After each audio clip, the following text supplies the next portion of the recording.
किसी कीमत पर नहीं देंगे हम मुसलमानों को रिजर्वेशन। लुटिया डूब जाएगी, नाव डूब जाएगी आपकी। राम मंदिर वाला लहर चल नहीं रहा है, जो राम को लाए हैं उसको लाएंगे, वो भी आपका फेल हो रहा।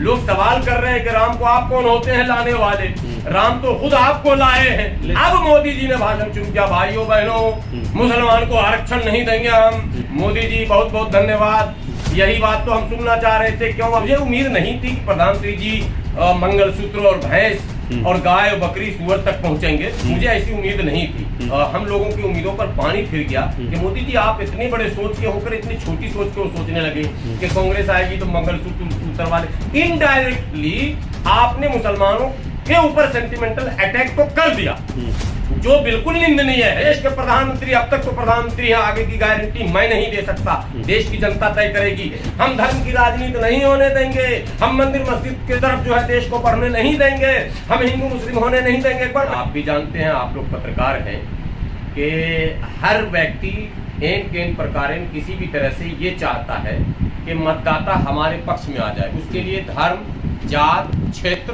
भाषा, जो कुछ भी इस्तेमाल किया जा सके किया जाता है। पहले चरण के मतदान से पहले प्रधानमंत्री मोदी जी को ऐसा लग रहा था कि हमने जो पसमानदा शब्द का इस्तेमाल किया है और पसमानदाओं की एक टीम जो दलालों की खड़ी की है, दलालों की मैं कह रहा हूँ, जिनको हायर कर लिया, जिनका कोई असमानदा पसमानदा से लेना देना नहीं है, जिनको कोई माने सामाजिक ज्ञान नहीं है और ना ही उनको भारतीय संविधान का कोई ज्ञान है, वो सिर्फ कुर्ता पाजामा पहनना जानते हैं और अपने आप को पसमानदा का नेता कहना जानते हैं। उनको पसमानदा का माने शाब्दिक अर्थ क्या होगा ये भी नहीं पता है। वैसे लोगों की फौज खड़ी की भारतीय जनता पार्टी ने चुनाव से पहले, और तमाम जगह पे प्रोग्राम्स हुए, बहुत बड़े बड़े, लखनऊ में, दिल्ली में, भाजपा प्रायोजित, यानी स्पॉन्सरशिप जो है वो बीजेपी का रहता था, पैसे बीजेपी के रहते थे, चेहरा पसमानदा मुसलमान का रहता था लीडर का।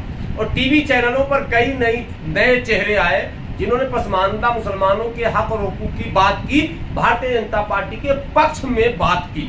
तो प्रधानमंत्री जी आशान्वित थे कि मतदान में पसमानदा मुसलमानों का एक तबका हमारे पक्ष में मतदान कर देगा। दूसरा पहलू था कि ट्रिपल तलाक को जिस तरह से प्रचारित किया गया था कि भाई मुस्लिम महिलाओं पर जो है अत्याचार होता है, उनका उत्पीड़न होता है, शोषण होता है, कोई भी 3 तलाक देकर घर से निकाल देता है, भगा देता है, इत्यादि इत्यादि हजारों इल्जाम थे मुसलमानों पर। मैंने भाइयों बहनों, मुस्लिम महिलाओं, मेरी बहनों, मैंने आपके हक अधिकार की रक्षा की। अब आपको कोई 3 तलाक देकर घर से भगा नहीं सकता है, और अगर ऐसा हो गया तो 3 साल तक मैं उसको जेल में सड़ा दूंगा। सारे शौहर थर थर कांपने लगे। तो प्रधानमंत्री जी को यह लगा कि मुस्लिम महिलाएं बड़ी तादाद में हमको वोट करेंगी। 2 मुद्दे थे। तीसरे जो मुद्दे थे वो ये थे कि प्रधानमंत्री जी को ये लग रहा था कि चूंकि कांग्रेस से मुसलमानों का एक बड़ा तबका पहले से ही नाराज है, जो आज भी नाराज है, सच पूछिए तो आज भी नाराज है, उसमें एक मैं भी हूं, और चूंकि कांग्रेस की तमाम पॉलिसियों को वो पूरी तरह से उजागर करता, हमारे सैकड़ों वीडियोस आज भी वायरल हो रहे हैं जिसमें हमने कांग्रेस की धज्जी उड़ाई है। कांग्रेस की उन तमाम पॉलिसियों को, मुस्लिम विरोधी नीति, दलित विरोधी नीति को हमने उजागर किया।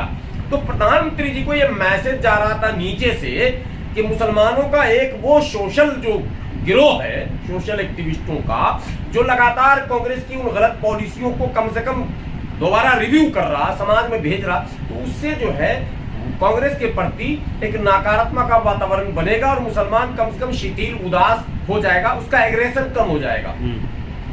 ये सब कुछ पहले चरण में ध्वस्त हो गया।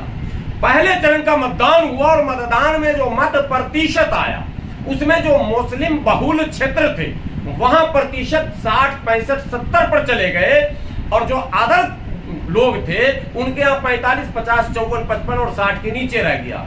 ये जो मैसेज प्रधानमंत्री जी को पहुंचा, तो प्रधानमंत्री जी को ये लगा कि खेल पूरा बदल जाएगा, मुसलमानों का एग्रेशन कम नहीं हो रहा है, और मुसलमान बिल्कुल सीरियसली इसको ले रहा है कि सरकार मुझे बदल देनी है किसी तरह से। और विपक्षी पार्टियों को यह सूचना मिल गई थी कि इस बार मुस्लिम ब्लॉक एकदम अटूट है, पूरी तरह से मुझे वोट आना है, इसलिए टिकट बांटने से लेकर और स्टार प्रचारक की सूची बनाने तक तमाम पॉलिसियों में मुसलमानों को विपक्षी दलों ने पहले ही हाशिए पर रख दिया था कि भाई इसका कोई टेंशन लेने की जरूरत नहीं है। चाहे एसटी हसन का टिकट काट दो, चाहे जिसका चाहो काट दो, जिसको चाहो फेंक दो, जिसको चाहो छोड़ दो, मुस्लिम मोहल्ले में वोट मांगने भी मत जाओ, तब भी हमें मिलेगा। हाँ, तब भी मिलेगा, घर पहुंचा कर मिलेगा। मुसलमानों ने ठान लिया।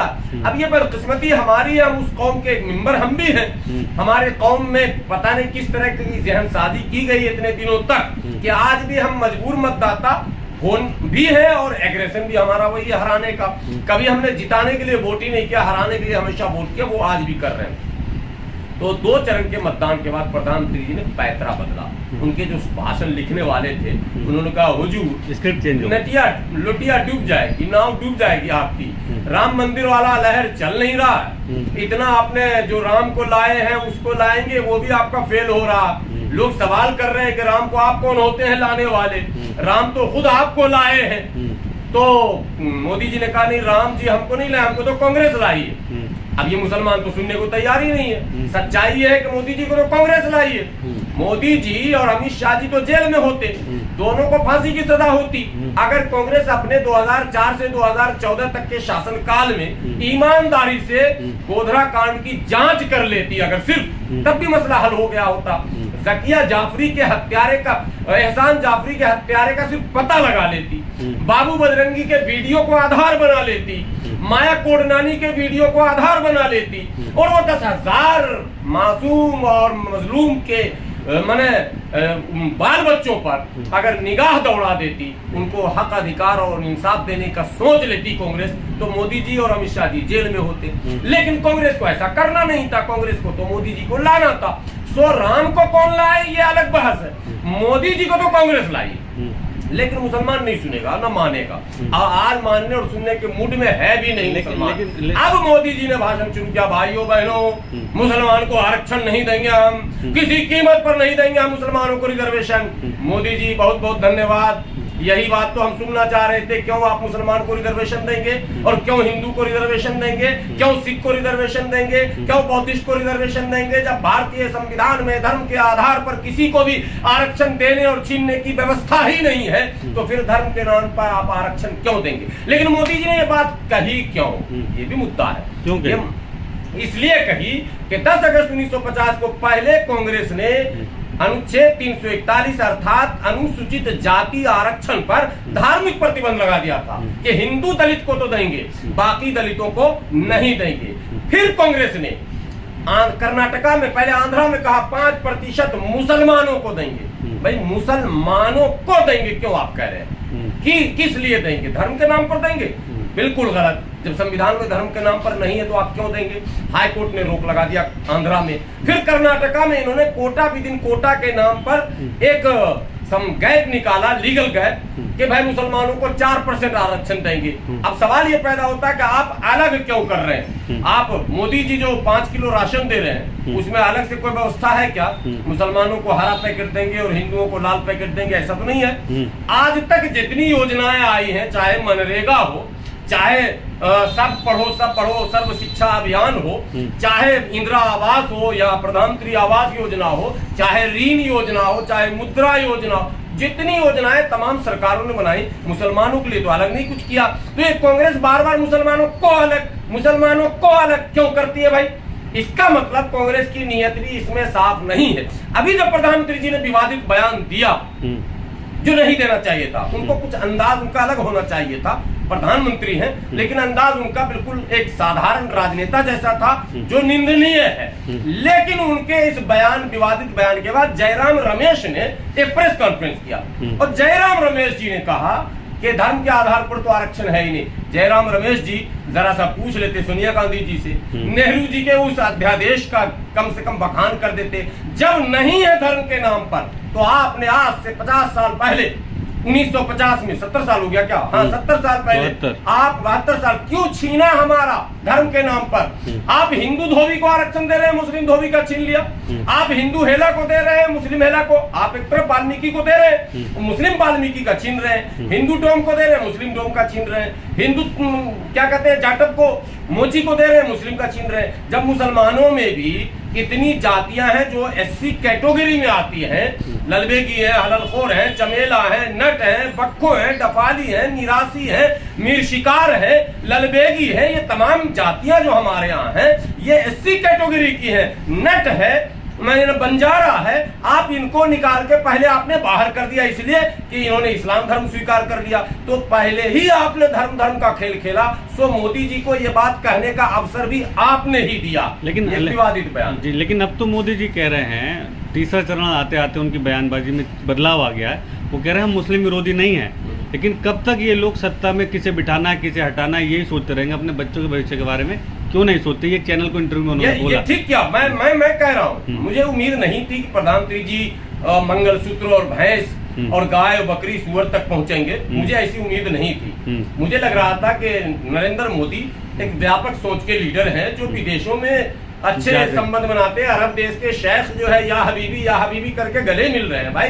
बड़े बड़े उनके अरबी शेख के तमाम बादशाहों के वो जुब्बे देखे लपेट के मोदी जी को पकड़ रहे हैं। तो इतने अच्छे रिलेशंस जिनके हो, ईरान जहां इसराइल से लड़ रहा वहीं ईरान से भी मोदी जी के अच्छे रिश्ते हैं, जबकि दुनिया जानती है कि इसराइल से भी अच्छे रिश्ते हैं। तो ये तो महानता इनकी थी। लेकिन महानता यहाँ आकर कहीं ना कहीं हम लोगों की उम्मीदों पर पानी फिर गया कि मोदी जी आप इतने बड़े सोच के होकर इतनी छोटी सोच के वो सोचने लगे कि कांग्रेस आएगी तो मंगलसूत्र उतरवा ले। इनडायरेक्टली आपने मुसलमानों के ऊपर सेंटिमेंटल अटैक तो कर दिया, जो बिल्कुल निंदनीय है, नहीं करना चाहिए था आपको। लेकिन अब अगर आप ये कह रहे हैं कि हमारी मंशा ये नहीं है, हम मुसलमानों को मुख्यधारा जोड़ना चाहते हैं, आज फिर इसी आप लोग के चैनल के माध्यम से देश के प्रधानमंत्री, अब तक तो प्रधानमंत्री है, आगे की गारंटी मैं नहीं दे सकता, देश की जनता तय करेगी। देश के प्रधानमंत्री आदरणीय नरेंद्र मोदी जी से मैं कहना चाहता हूं कि आप ऐलान कीजिए कि मेरी सरकार आएगी तो धर्म के नाम पर ना आरक्षण देंगे, और जो आरक्षण धर्म के नाम पर छीना गया है वो भी हम लौटाएंगे। हम धर्म के नाम पर भेदभाव नहीं करेंगे, हम धर्म की राजनीति नहीं होने देंगे, हम मंदिर मस्जिद के तरफ जो है देश को बढ़ने नहीं देंगे, हम हिंदू मुस्लिम होने नहीं देंगे। एक बार बयान दीजिए ना ये बात। लेकिन आप कभी कुछ कहते हैं, कभी कुछ कहते हैं, कभी मंगलसूत्र, कभी भैंस खोल लेगा अब्दुल, कभी क्या कहते हैं। ये सारे बयान गलत है। चुनाव में 10 वर्षों के क्रियाकलापों की गिनती कीजिए, आने वाले 5 वर्ष की योजना का बखान कीजिए। इतना ही चुनाव होता है, इससे आगे कुछ नहीं होता।